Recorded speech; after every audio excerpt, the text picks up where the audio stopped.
comment peut-on être précurseur des droits humains dans ce monde et se retrouver à être l'espace où les droits humains sont les moins respectés dans le monde.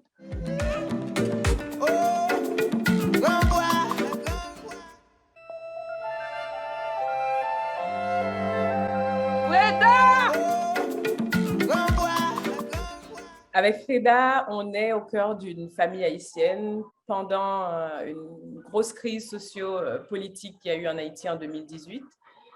Et donc, on observe cette petite famille et les choix qu'ils font l'un ou l'autre pour s'en sortir.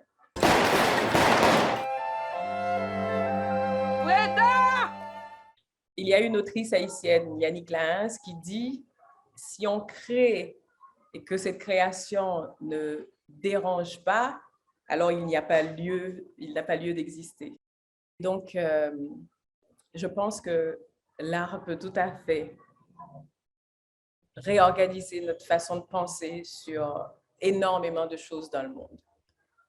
Et après, bien sûr, ça n'en tient qu'à nous de transformer cette nouvelle perception en action qui peut changer le monde.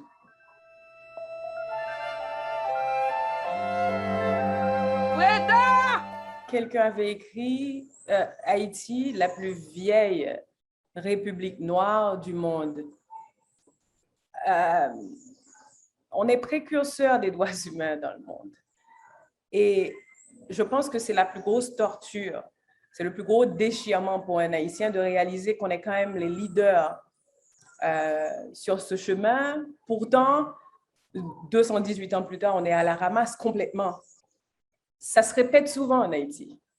On est la première république noire du monde. On est les premiers à avoir mené une révolte, une réussite. Qu'est-ce qui fait que? Qu'est-ce qui n'a pas marché? C'est quoi? Où est-ce qu'on a merdé? Où est-ce qu'on a fait ce qu'il ne fallait pas, etc. Donc, ce besoin de se regarder en face est ancré en nous.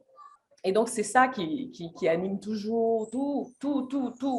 Mon questionnement principal, le cœur de mon questionnement, c'est comment peut-on être précurseur des droits humains dans ce monde et se retrouver à être l'espace où les droits humains sont les moins respectés dans le monde.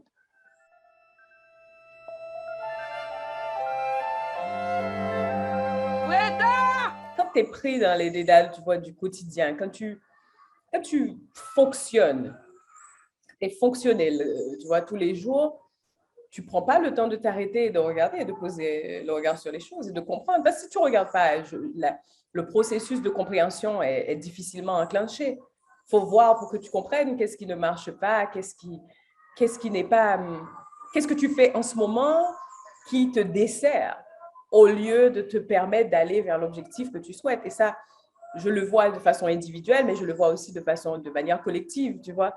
Donc, quand tu parles, quand tu regardes un peuple, quand tu te regardes, ça te permet de comprendre.